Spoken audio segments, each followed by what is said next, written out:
Matututunan daw sa lansangan. Pero anong klaseng leksyon ba ang mapupulot sa mga street gang? Gayong ang pangunahin nilang itinuturo, karahasan.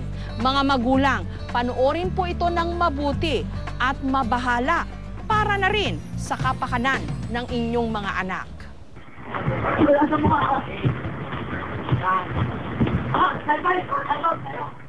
One, two, three.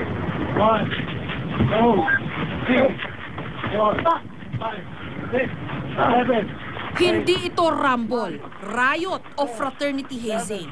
Ito ang aktwal na tinatawag nilang bigayan o 30-second massacre ng True Brown Style, ang pinakamalaking gang sa Pilipinas.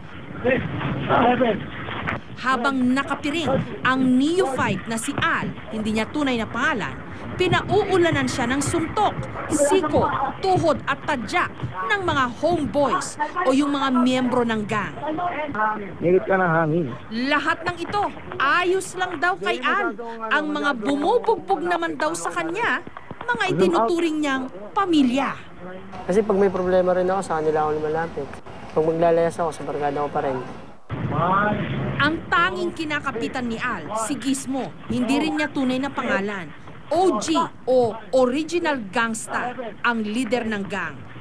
Kung pag-iisipan mo, mas matindi pa kami kaysa sa fraternity.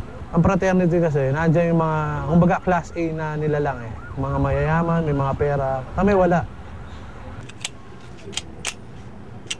22 anyos pa lang si Gizmo, pero batas na raw ang kanyang bawat salita.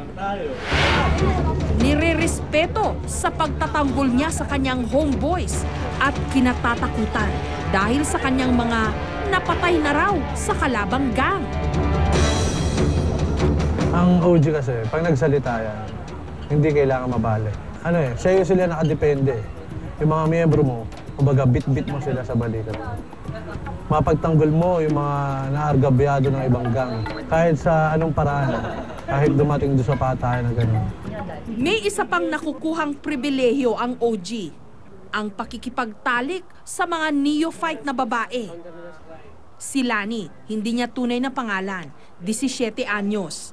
Nito lang nakaraang Miyerkules, isinuko raw niya ang kanyang pagkababae sa 4 na miyembro ng gang na pumila raw sa kanya. Talaga bang desidido ka na sarap pipiliin mo? Sabi ko, kaysa naman mamagamo ka ako sa hirap. Kung sakaling mabuntis daw siya, bahala na. Ewan ko, papalaglag. Experience din yung kuya.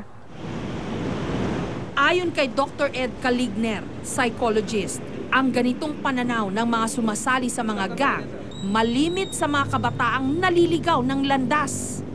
Willing sila to take ano man yung sakit, ano man yung pain. Ang pakiramdam ng bagong sapi, ginagawa ito kasi kailangan ka namin, gusto ka namin. May grupo na nangangailangan sa kanya.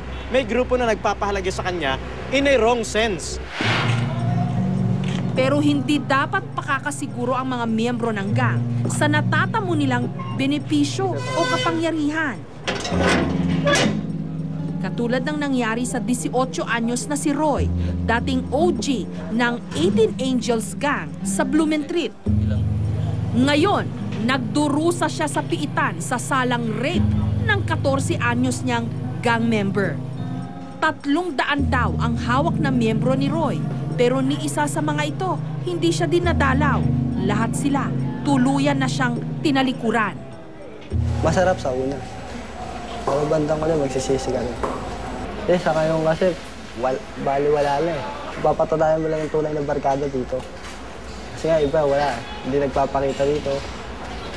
Samantalang doon sa laya, lahat ginagawa mo para sa kanila. 1, 2, 3. Ayon sa batas, ipinagbabawal ang marahas na initiation o pambababoy sa katawan ng sinumang sasali sa organisasyon. Pero tila mapurol ang pangil ng batas. Magpahanggang ngayon kasi, hindi pa rin nahuhuli ang ibang mga nakapatay sa initiation. Kaya't marami pa rin ang walang takot na nagsasagawa ng mga marahas nilang ritual sa ngalan ng pinaniniwalaan nilang kapatiran.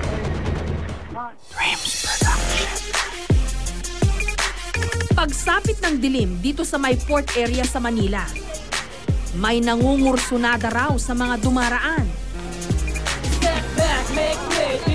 Pero hindi sila mga brusko. Sa halip, mga kabataang babae at bading.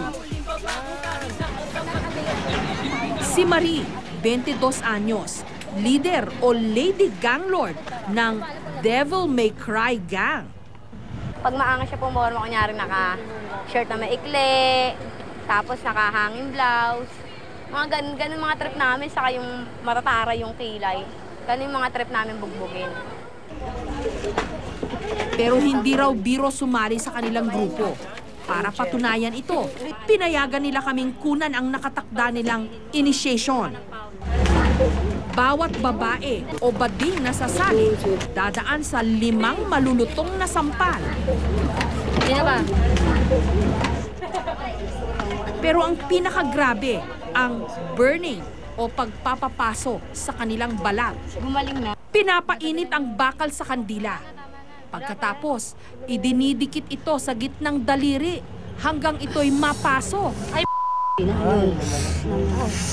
Pakinginan mo kasi.